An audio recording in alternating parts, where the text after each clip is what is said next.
ओम शांति। 26 जुलाई 2026 की अव्यक्त मुरली से प्रश्न उत्तर। पहला प्रश्न है, किसको स्मृति में रख सदा हर्षित व संतुष्ट रहना है? किसको स्मृति में रख सदा हर्षित व संतुष्ट रहना है?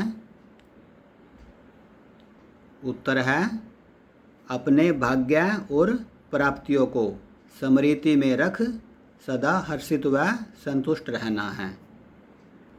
अगला प्रश्न है, किसके द्वारा संतुष्टता का अनुभव कराना है? हम आत्माओं को, अन्य आत्माओं को अगर अनुभव कराना है संतुष्टता का, तो किसके द्वारा कराना है? उत्तर है, अपनी दृष्टि, वृत्ति और प्रवृत्ति द्वारा। अपनी दृष्टि, वृत्ति और प्रवृत्ति द्वारा। क्या मतलब हुआ? दृष्टि माना हमारी दृष्टि कैसी है, हम दूसरों को कैसे देखते हैं इन आँखों के द्वारा। किसी को देखकर हमारे अंदर क्या चलता है, कैसी थॉट आती है। और वृत्ति हमारी सोच, और प्रवृत्ति हम अपने गृहस्थी में कैसे रहते हैं, हमारा व्यवहार, हमारा बिहेवियर कैसा होता है। तो इनके द्वारा हम अन्य आत्माओं को संतुष्टता का अनुभव करा सकते हैं।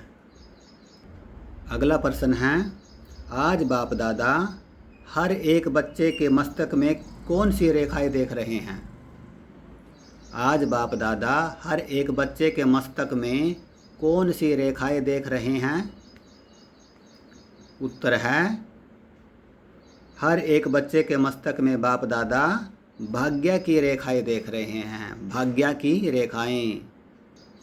अगला प्रश्न है, आज बाप दादा सभी बच्चों को देख क्यों खुश हो रहे हैं? आज बाप दादा सभी बच्चों को देख क्यों खुश हो रहे हैं? उत्तर है, क्योंकि हर एक बच्चा परमात्म प्यार द्वारा पहुंच गया है, इसलिए बाप दादा बहुत खुश हैं। अगला प्रश्न है, बाप दादा बच्चों के मुख में कौन सी रेखा देख रहे हैं? जो बाप दादा ने बताया कि बाप दादा बच्चों के मस्तक में भाग्य की रेखाएं देख रहे हैं, तो वो कौन कौन सी रेखाएं हैं, उसके लिए ये प्रश्न है। बच्चों के मुख में कौन सी रेखा चमक रही है?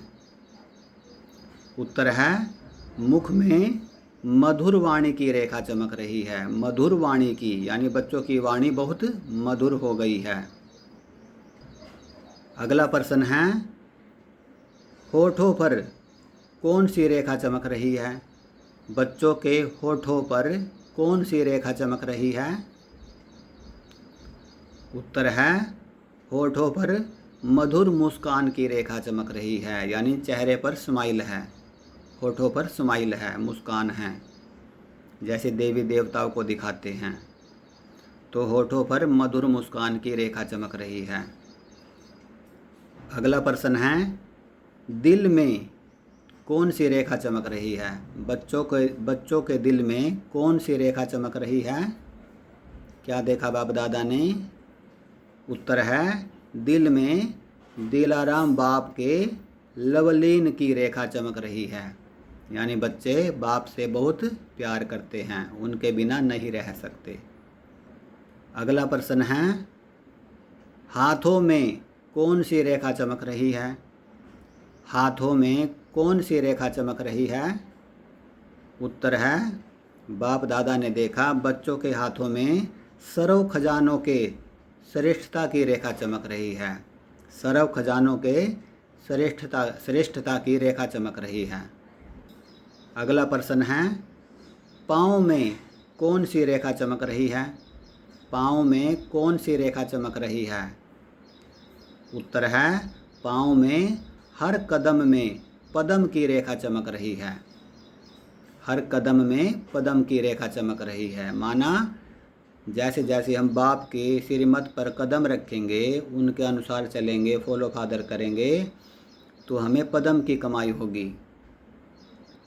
अगला प्रश्न है, बाप दादा ने कहा कौन से युग का सुख सब युगों में श्रेष्ठ है?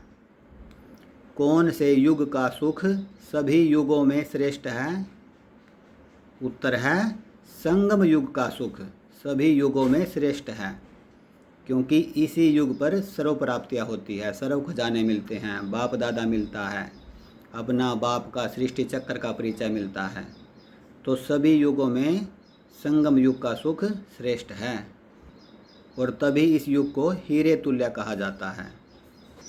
अगला प्रश्न है, भाग्यवान आत्मा का चेहरा सदा कैसा होगा?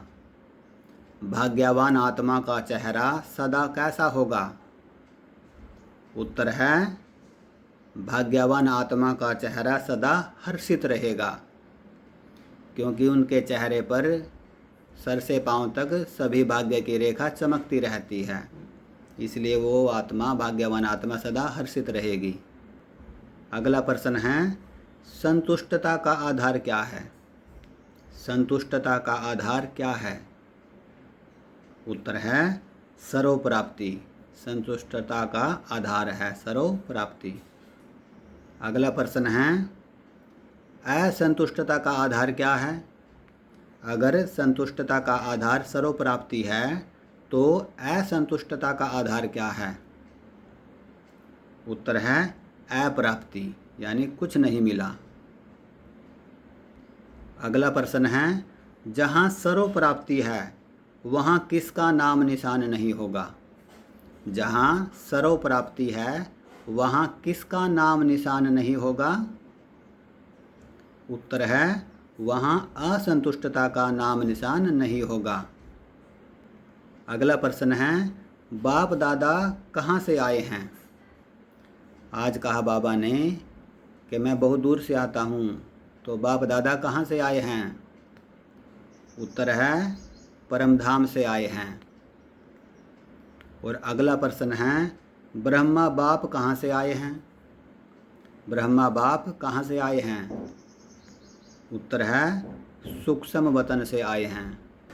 अगला प्रश्न है, बाबा ने कहा आपने कहा मेरा बाबा, तो फिर बाप ने क्या कहा बच्चों को? बाबा ने कहा कि बच्चों आपने कहा मेरा बाबा, तो बाबा ने क्या कहा बच्चों को?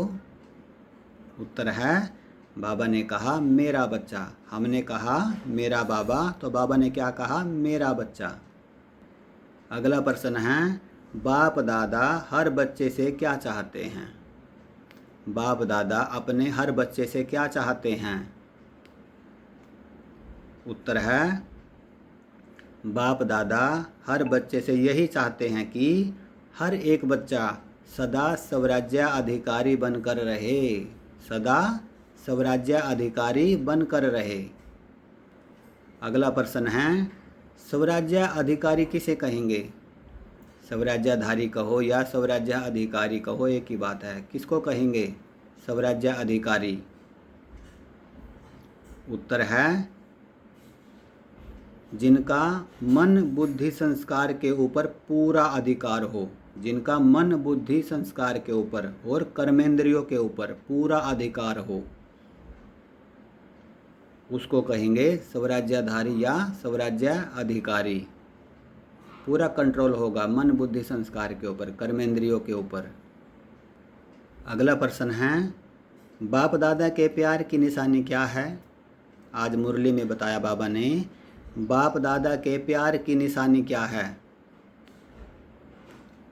उत्तर है रोज याद प्यार मिलती है, सभी को मिलती है। यही है बाप दादा के प्यार की निशानी। और कैसे मिलती है? मुरलियों के थ्रू। मुरलियों में याद प्यार और नमस्ते देते हैं बाबा। अगला प्रश्न है, क्या मिस किया तो याद प्यार भी मिस हो जाएगा? क्या मिस किया तो याद प्यार भी मिस हो जाएगा? उत्तर है बाप दादा ने कहा मुरली मिस की तो याद प्यार भी मिस हो जाएगा, क्योंकि बाप दादा मुरलियों में ही याद प्यार देते हैं।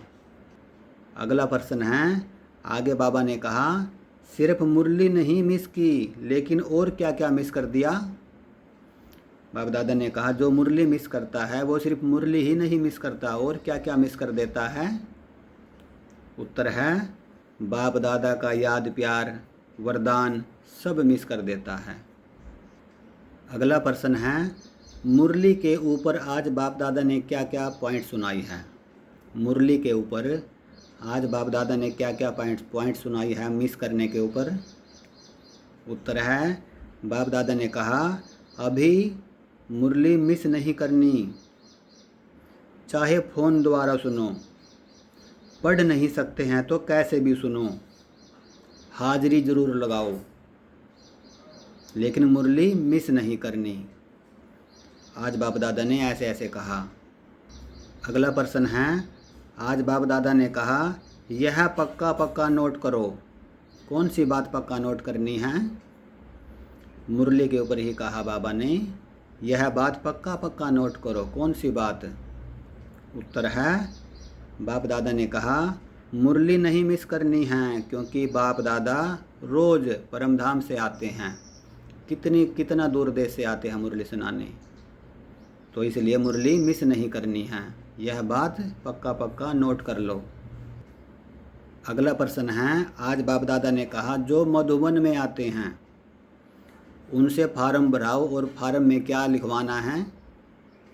बाप दादा ने कहा जो मधुबन में आते हैं मिलन मनाने बाबा मिलन में, तो जैसे फार्म भरते हैं उसमें यह भी लिखवाओ। क्या लिखवाओ? उत्तर है उसमें लिखो कि मुरली रोज़ सुनी या कितने दिन मिस किया। जैसे कोई आत्मा 3 साल से ज्ञान में है और वो फर्स्ट बाबा मिलन में जाता है, तो उनसे पूछो आपने 3 साल में कितने दिन मुरली मिस की, रोज़ सुनी या मिस भी की, तो ये भी लिखवाओ। अगला प्रश्न है, आज बाप दादा ने मुरली मिस के ऊपर बहुत पॉइंट बताई। एक और पॉइंट बताई बाबा ने, बहुत अच्छी लगी। मुरली मिस के ऊपर, खाने के ऊपर, जैसे भोजन है, तो क्या पॉइंट बताई थी बाबा ने? उत्तर है बाबा ने कहा जैसे खाना नहीं मिस करते हो तो यह भी भोजन है ना। जैसे शरीर के लिए भोजन ज़रूरी है, वैसे आत्मा के लिए मुरली ज़रूरी है।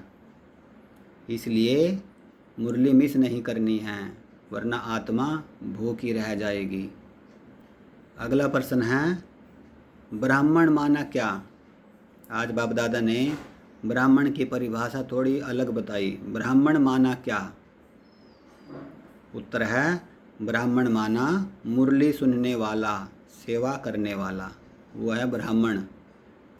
अगला प्रश्न है, बाप दादा ने कहा यह नियम पालन करना है। कौन सा नियम? यह नियम पालन करना है कौन सा? जो अभी बताया पीछे प्रश्नों में, कि जैसे खाना नहीं मिस करते शरीर के लिए, वैसे मुरली मिस नहीं करनी है। और ब्राह्मण वही है जो डेली मुरली सुनता है और सेवा करता है। ये नियम है, इसको डेली पालन करना है। अगला प्रश्न है, और ये प्रश्न स्लोगन से है, रॉयल रूप की इच्छा का स्वरूप क्या है? रॉयल रूप की इच्छा का स्वरूप क्या है? उत्तर है रॉयल रूप की इच्छा का स्वरूप है नाम, मान और शान। ये रॉयल रूप की इच्छा है, वो नाम के पीछे, मान और शान के पीछे भागेगा। अगला प्रश्न है, और ये प्रश्न वरदान से है। बाबा ने कहा वरदान में कि ऐसा काली रूप बनो। कैसा काली रूप बनना है? उत्तर है ऐसा काली रूप बनो जो कोई भी आपके सामने ऐसा संकल्प भी करे तो उनका संकल्प मूर्छित हो जाए। ऐसा काली रूप बनना है। जैसे दिखाते हैं ना, शंकर आता है काली के सामने, भक्ति में दिखाते हैं, तो वो शंकर भी मूर्छित हो जाता है उनके सामने। तो कोई भी संकल्प, कोई भी पतित आत्मा अगर पावन आत्मा के सामने आती है तो उनके संकल्प मूर्छित हो जाएंगे, उनका एक भी पतित संकल्प नहीं चलेगा। ऐसा काली रूप बनना है, बाबा ने ऐसा कहा है वरदान में। अगला प्रश्न है, और ये प्रश्न भी वरदान से है। बाप दादा ने कहा सदा अपना यह स्मृति स्वरूप इमर्ज रखो। कौन सा? बाबा ने कहा सदा अपना यह स्मृति स्वरूप याद रहे, यानी इमर्ज रहे। कौन सा स्मृति स्वरूप? उत्तर है कि मैं सर्व शस्त्रधारी शक्ति हूँ। मैं सर्व शस्त्रधारी शक्ति हूँ, यानी मेरे अंदर सभी शक्तियाँ हैं। अगला प्रश्न है, कौन सी आत्मा माया की लेप छेप से निर्लेप रहेगी? कौन सी आत्मा माया की लेप छेप से निर्लेप रहेगी, यानी उनके ऊपर माया का प्रभाव नहीं पड़ेगा? कौन सी आत्मा के ऊपर? उत्तर है, जो आत्मा सारथी, जो आत्मा साक्षी हो कुछ भी करेंगे, जो आत्मा साक्षी हो कुछ भी करेंगे, देखेंगे सुनेंगे और सब कुछ करते, लेकिन साक्षी हो तो माया की लेप छेप से बचे रहेंगे। साक्षी होकर करेंगे, जो कुछ भी करेंगे, देखेंगे सुनेंगे, सब कुछ साक्षी हो कि मैं आत्मा हूँ, सब कुछ हो रहा है, मैं आत्मा देखने वाली हूँ, तो वो आत्मा माया की लेप छेप से बची रहेगी। और आज की मुरली से आखिरी प्रश्न है, बाबा ने बच्चों को क्या वरदान दिया? आज बाबा ने हम बच्चों को क्या वरदान दिया? उत्तर है, शक्ति रूप की स्मृति द्वारा, शक्ति रूप की स्मृति द्वारा पतित संस्कारों का नाश करने वाले काली रूप भव। शक्ति रूप की स्मृति द्वारा पतित संस्कारों का नाश करने वाले काली रूप भव। तो ये वरदान था आज का। तो ये 26 जुलाई 2026 की अव्यक्त मुरली से प्रश्न उत्तर थे। तो सभी आत्माओं को ओम शांति, ओम शांति, ओम शांति।